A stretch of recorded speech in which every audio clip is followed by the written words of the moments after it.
Bonsoir à tous et à toutes.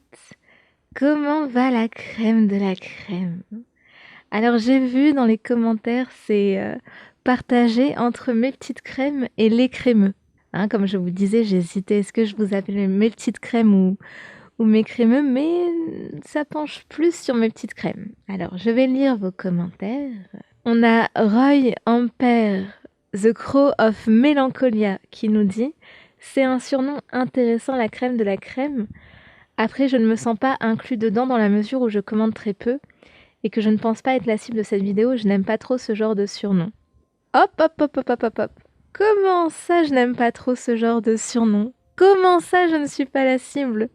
Qu'est-ce que c'est que cette énergie de rébellion? Qu'est-ce qu'on en fait?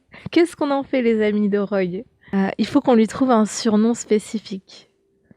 Je pense qu'on va l'appeler Bibou. Bibou comme dans... Je sais pas si vous regardez South Park, mais dans South Park, il y a... Bon, ça dépend de la saison, hein, parce que je sais même pas combien il y a de saisons, mais il y a Cartman qui a une petite amie, et à chaque fois, elle l'appelle Bibou, Bibou, et... et lui, il fait une tête désespérée, en mode, qu'est-ce qu'elle me veut, celle-là? Donc, Roy, ce sera Bibou. Bon, je taquine, je taquine. Continue comme ça, ta chaîne est très intéressante. Voilà, voilà ce qu'on veut entendre. Une jolie fleur, tiens, une jolie fleur qui n'a pas l'habitude de commenter. Salut Dorémy, je fais partie des abonnés de l'ombre. Je commande jamais tes vidéos ni tes podcasts, mais là j'avais envie. J'ai jamais le temps de commenter car j'écoute tes podcasts le matin en me préparant avant le travail. C'est juste pour te dire que j'adore ta manière d'être, t'es très franche et sincère et ça c'est top. Oh merci beaucoup. Et je suis d'accord avec toi pour les surnoms de communauté, ça fait un peu forceur, mais toi non, c'est chou. Bah oui, moi c'est vraiment l'impression que j'avais, c'était surtout que, bon là ça s'est un peu calmé, mais il y avait un moment où j'avais l'impression que tous les youtubeurs s'étaient donné le mot, avaient décidé de donner des surnoms à leur communauté, mais en même temps. Et oui, je trouvais que ça faisait pas très naturel.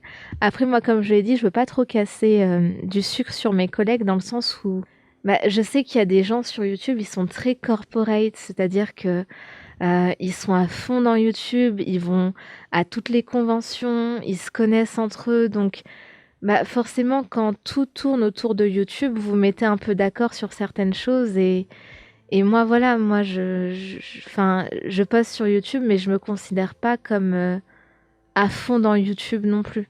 Donc c'est peut-être aussi ça, mon rapport. PS, je suis fan de Coraline et j'adhère à quasiment toutes tes théories qui ont littéralement changé ma vision du film. Eh bien, écoute, merci beaucoup. Je pense de toute façon que les théories sur Coraline, c'est vraiment l'ADN de ma chaîne. Donc merci, merci à toi, une jolie fleur. Cindy M qui me dit « Je valide mes petites crèmes ». Ah, ça nous fait un point pour mes petites crèmes. Toy Knight qui nous dit « Moi, je suis team crémeux ». Ah, ça nous fait un point pour les crémeux. Mais moi, les crémeux, ça me fait bizarre.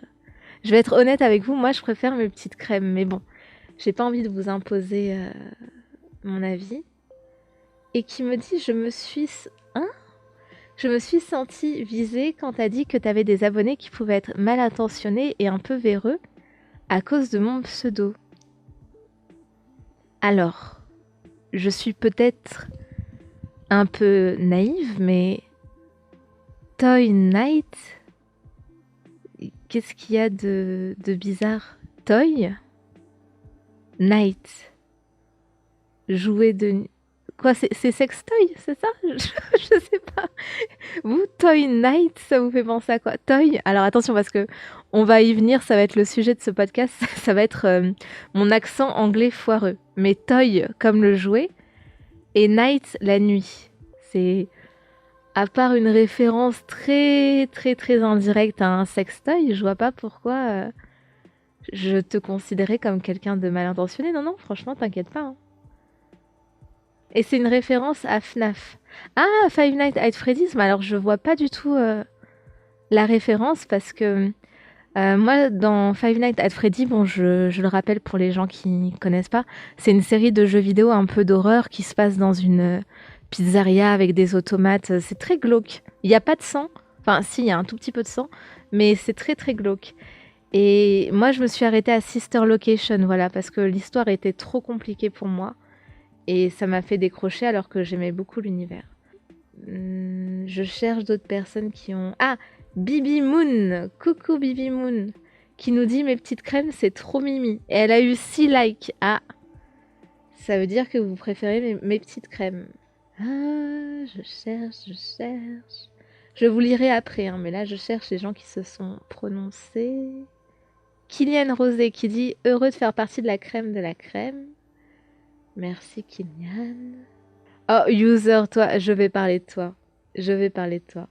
T'as les bons mots pour nous flatter, la crème de la crème, on adhère. Ah, attention. Moi, je ne flatte pas, je complimente. Ce n'est pas la même chose. Parce que flatter, pour moi, il y a un côté péjoratif. Quand tu flattes quelqu'un, c'est que tu n'es pas sincère et tu essayes de lui faire baisser sa garde. Vous savez, un petit peu comme le corbeau et le renard, c'est-à-dire que tu enchaînes les flatteries pour que la personne lâche son fromage. Non, c'est un compliment, c'est pas une flatterie. Rachmaninov qui nous dit « Ah ah ah, merci pour cette vidéo dédiée à la crème de la crème. » Et ce qui me fait rire, c'est que il a bien mis les petites étoiles autour. Voilà, c'est la crème de la crème avec les petites étoiles. Telorouk a fait la même chose, Camille, je valide la crème de la crème avec les emojis petites étoiles. Vava, ah oui, Vava, vous vous rappelez, c'est notre cher abonné qui a malheureusement eu un accident de voiture et qui nous remercie, donc aussi bien vous que moi, pour les ondes positives qu'on lui a envoyées. Eh bien écoute, Vava, avec grand plaisir, et puis tiens-nous au courant surtout. Et ah oui, et elle nous dit la crème de la crème, c'est super comme petit nom. Bon bah, vous l'avez compris, hein, la crème de la crème, les crémeux, les petites crèmes, c'est la même idée. Je vais varier selon les moments.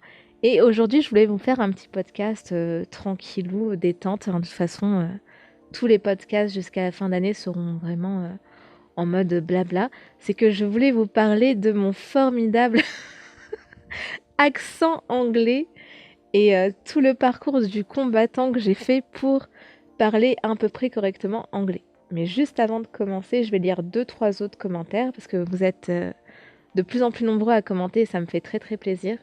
Vous êtes limite plus nombreux à commenter sur le podcast que sur la chaîne principale. Bon, après la chaîne principale, c'est vrai que quand je parle de crypto-monnaie, il n'y a pas beaucoup de gens qui investissent dans la crypto-monnaie, donc c'est un peu plus niché. Alors déjà, je voudrais remercier tous les abonnés qui ont été vérifiés si on voyait les commentaires de Charlotte Picot et de Lali, parce que j'expliquais qu'il y avait 2 abonnés à moi où je voyais pas les commentaires, donc tous ceux qui ont pris la peine d'aller voir, donc Gould qui a été vérifié, Moana le compteur des mers, Jessie aussi qui a été vérifiée. Ah, Lara Gilet, j'avais pas vu aussi. Lara Gilet a dit mes petites crèmes, c'est vraiment chouette comme nom. J'ai eu un fou rire quand tu as mis l'extrait de parodie de Patrick Sébastien. Tant mieux si ça t'a fait rire, Lara. Luca aussi a été vérifié. Bon, vous avez été plusieurs à... De toute façon, le problème est réglé. Normalement, le problème est réglé. Et je voulais juste lire 2-3 commentaires de personnes qui n'ont pas l'habitude de commenter. Donc c'est aussi une manière pour moi de vous encourager à commenter. Donc il y a Lucie G qui a mis « Je commente très rarement, mais je suis à fond les podcasts. J'aime ce côté blabla et ton contenu en général, particulièrement car je suis fan d'astrologie. » Oui, on aime l'astrologie. J'aime quand vous aimez l'astrologie. Plein de force à toi, #crémière. Je me tâte à vous faire un podcast pour vous parler un peu de mon métier d'astrologue, si ça vous intéresse de connaître un peu les coulisses de ce métier, on va dire, qui ne court pas les rues, mais ouais, peut-être que je vous ferai un petit podcast dessus. Alors, on a Tina CHLG. Je commente vraiment pas souvent, mais c'est juste pour te dire que ta bienveillance est vraiment rassurante et j'aime énormément ta chaîne. Merci Tina, merci beaucoup. Ah, on a Diak avec 2K, Ben, qui nous dit « Bonsoir Dorémy, je te suis depuis quelques années et franchement je trouve que tes vidéos sont très instructives. C'est d'ailleurs grâce à elles que j'ai commencé à m'intéresser à l'occultisme et à l'astrologie. » Ah ben ça me fait vraiment plaisir. Ça veut dire que de base, c'était des sujets qui t'intéressaient pas plus que ça. Donc voilà, c'était juste un petit message de soutien pour t'encourager de continuer à nous enseigner l'occultisme comme tu le fais si bien. Eh bien, merci beaucoup, merci. Il faut savoir que j'ai beaucoup hésité avant de parler d'occultisme et d'astrologie parce que malheureusement, l'astrologie, c'est une matière avec beaucoup de préjugés. Moi, j'ai déjà entendu des hommes dire «Oh, moi, je me mettrai jamais avec une fille si elle est dans l'astrologie» ou et enfin, ce qui m'embêtait, si vous voulez, c'est que c'est pas tant le fait que ça n'intéresse pas tout le monde. Moi, je sais qu'il y a des abonnés, bon, ils aiment bien l'occultisme ou l'astrologie, mais sans plus. Mais c'est qu'il y avait une connotation de «Ah, si tu aimes l'astrologie, c'est que tu es stupide». Vous voyez ce que je veux dire? Et c'est ça qui me blessait, c'est que on me considère stupide parce que je suis astrologue, alors que bah, je me considère pas comme stupide. Donc c'est plus par rapport à l'ego. Et puis après, je me suis dit, bah écoute, t'as beaucoup de choses à dire dessus. Tu peux justement faire en sorte de casser certains préjugés et c'est ce que j'essaye de faire. On a Cécile. Alors Cécile, j'avais lu son commentaire la dernière fois, mais ce que j'ai bien aimé, c'est que elle nous explique qu'elle est un petit peu, peut-être, hein, je ne connais pas son âge, mais un peu plus âgée que les autres, puisqu'elle se considère comme une des doyennes des abonnés et que c'est pour ça qu'elle a de la sagesse. Donc moi, ce que je vous propose, c'est que Cécile, on l'appelle euh, la doyenne, si elle le veut, hein, ou la grande sage, la grande dame, voilà. Hein, vous savez, la communauté, c'est un peu comme un village. Et dans un village, il y a toujours un peu le sage du village qu'on écoute, qui est un peu habillé en blanc. Donc voilà, Cécile sera un peu la voix de la raison de la communauté. On a Michel Rubino. Ah Michel, ça faisait un petit moment qu'on t'avait pas vu. Enfin, je crois. Ou alors j'avais pas lu ton commentaire. Alors coucou Michel, crème de la crème à la Elgar, c'est ce qui est servi aux Aristochats en VO. Ah, j'ai jamais vu les Aristochats en VO. J'ai vu que en VF. Et quand j'étais petite, je l'adorais. Et mon frère, il en avait marre parce que j'arrêtais pas de chanter en boucle. Vous savez, la chanson Tout le monde veut devenir un cat. J'ai tout le monde, tout le monde, tout le monde veut devenir un cat. Alléluia, alléluia. Et mon frère, il me disait, mais ferme-la. Il en pouvait plus. En plus, moi, je suis le genre de personne. Alors, je dois être un peu tarée, mais quand j'aime une chanson, je peux l'écouter 20 fois par jour, je m'en lasse jamais. Même les films, il y a des films, je les ai vus au moins 20 fois, je les connais par cœur, je m'en lasse jamais. Bon, bah écoutez, je pense que j'ai lu pas mal de commentaires. J'ai lu pas mal de commentaires. Je voulais revenir sur... Ah oui, Kira, je n'ai pas lu ton commentaire, mais reviens demain. Parce que demain, c'est ton commentaire qui va m'inspirer le podcast. Parce que demain, j'aimerais parler avec vous du rapport entre les youtubeurs et leur communauté. Vous savez, le rapport, toute la polémique qu'il y avait eu, on n'est pas vos amis, les relations parasociales, ce genre de choses, j'aimerais bien en parler. J'en parlerai soit demain ou après-demain. Donc Kira, je t'attends demain ou après-demain. Alors, user, c'est ça qui m'a fait rire. C'est qu'il m'a dit coucou Dorémy, mon pseudo se lit en anglais avec un petit smiley qui pleure. Et j'ai rigolé parce que je m'en rappelle pas et je me suis dit, je suis sûre que dans la précipitation, je l'ai lu comme si, comme si c'était usé. Et ce qu'il faut que vous sachiez, c'est que l'anglais et moi, c'est une longue histoire. Quand j'étais au lycée, j'étais nulle en anglais. J'étais nulle en anglais. En plus, je sais pas pourquoi, mais j'ai eu un prof différent par an. Le courant est jamais passé.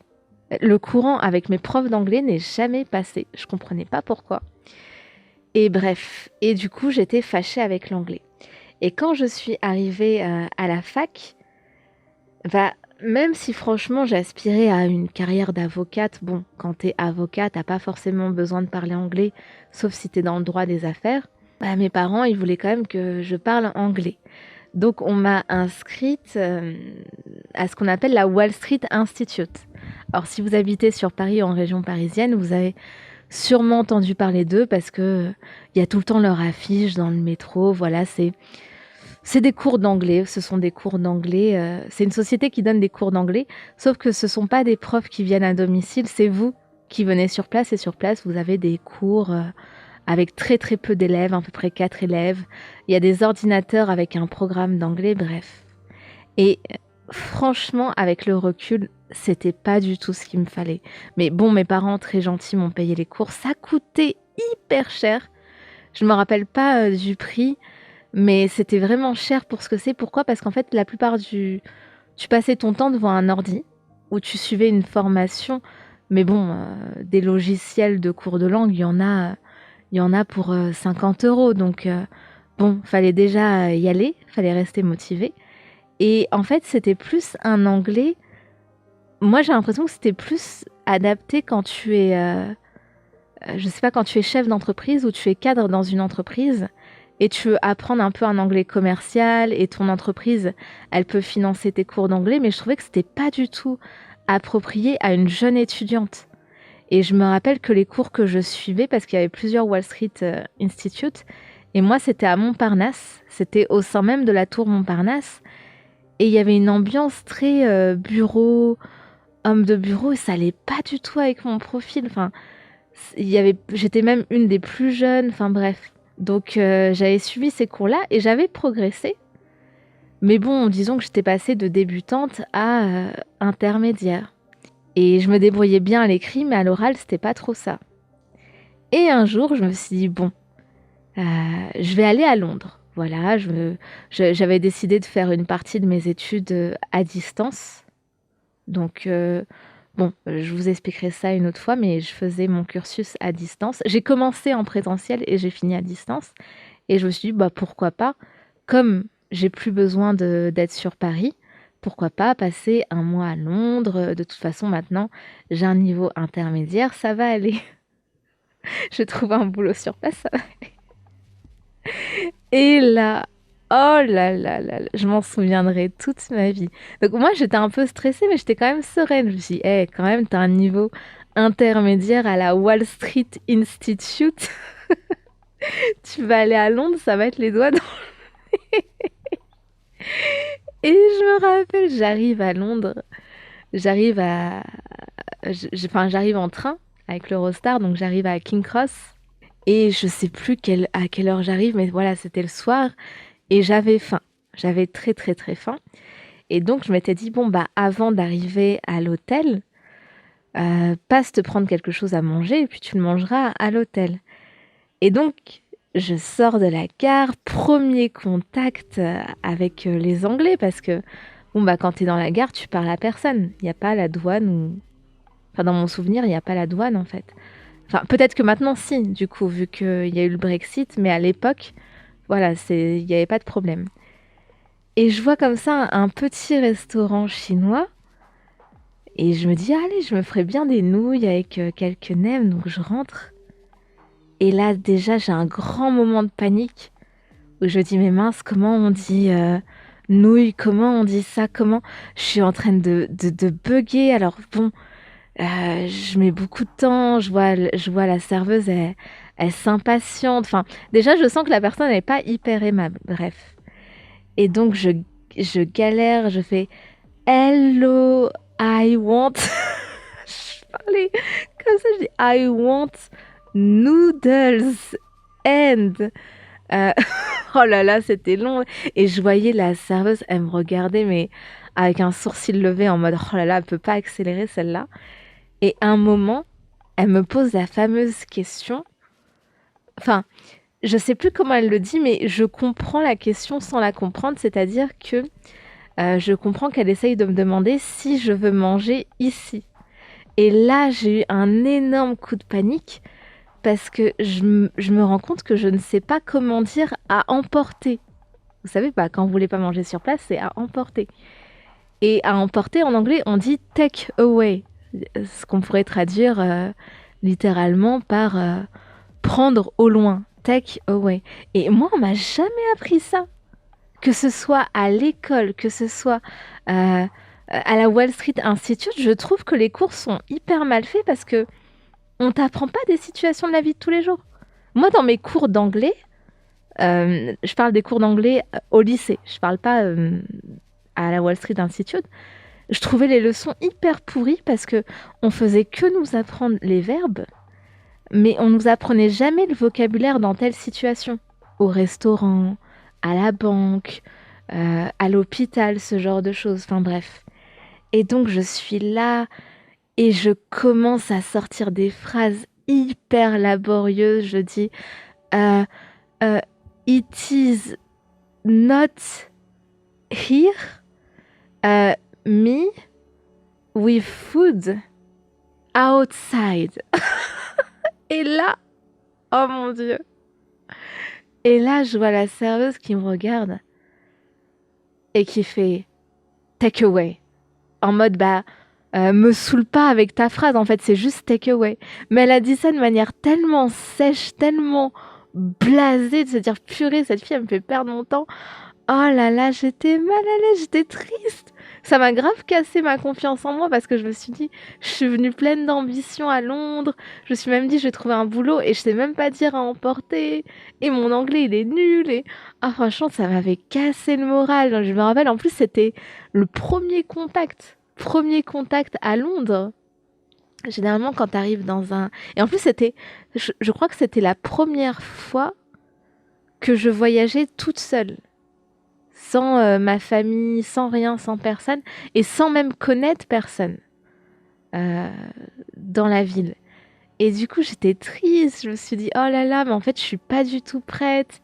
Je pensais que j'avais un bon niveau, mon niveau, il est pourri. Enfin bref, j'ai eu une baisse de morale, mais d'un coup. Et après, au final, je suis restée qu'un mois, donc j'ai pas cherché de boulot à Londres, mais enfin, un mois qui m'a fait beaucoup de bien. Mon anglais, il était beaucoup plus fluide. C'était pas encore ça, mais j'hésitais beaucoup moins parce que pendant ces un mois, j'ai vraiment fait l'effort de rentrer dans la culture. J'achetais des journaux en anglais pour les lire et apprendre du vocabulaire. J'écoutais la télé en anglais. Quand j'étais dehors, je mettais jamais ma musique. Parce que moi, d'habitude, j'aime bien sortir dehors, écouter de la musique en même temps pour justement m'imprégner du bruit ambiant et comprendre le vocabulaire. Donc, ça m'a fait beaucoup de bien. J'ai un peu amélioré mon anglais, mais là où j'ai vraiment amélioré mon anglais, c'est quand je suis partie plusieurs mois à l'étranger. Là, oui.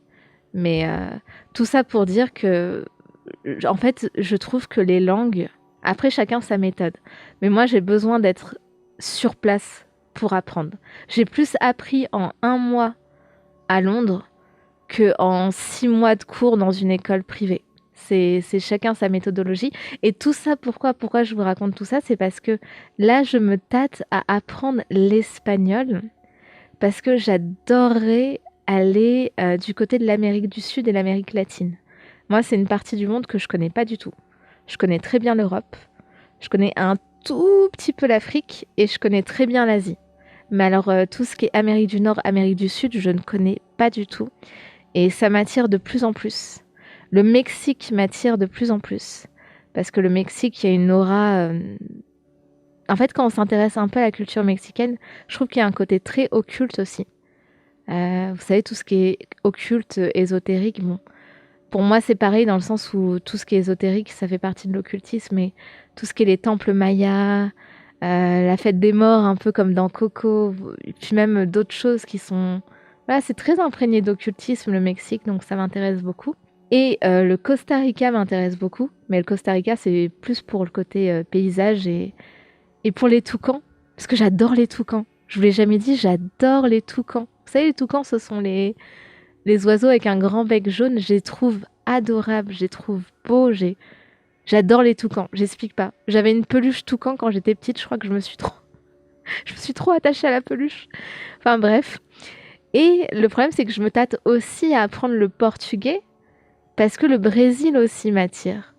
Le Brésil plus pour le côté un peu spirituel, religieux, on va dire ça comme ça, et la nature aussi. Donc je me tâte. Est-ce que j'apprends l'espagnol? Est-ce que j'apprends le portugais? Quel est le plus simple?